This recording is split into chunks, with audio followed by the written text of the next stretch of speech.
गोर लगै छी। हम चमचम मैथिली गीत में अहाँ सबके स्वागत करै छी।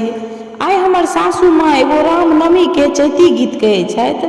ई गीत अहाँ सब जरूर सुनब, देखब, और यदि नीक लागे तो हमर चैनल के सब्सक्राइब, वीडियो के लाइक सेहो केने जायब। चैत शुभ दिन बाध में राम जी जनम लेल हो राम। चैत शुभ दिन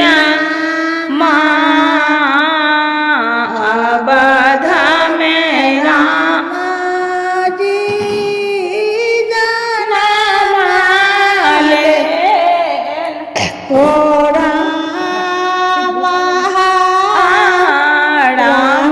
जी जनम लेला आनंद भेला।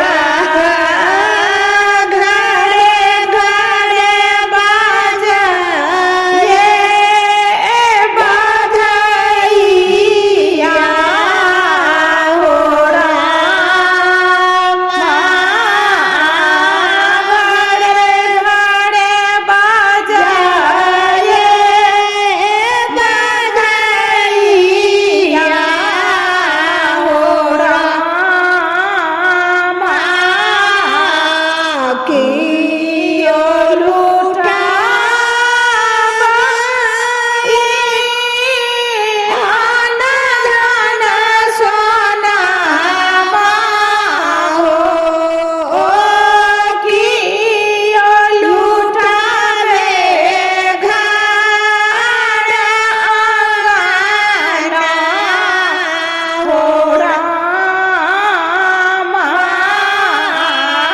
कियो लुटावे घर आंगना हो राम।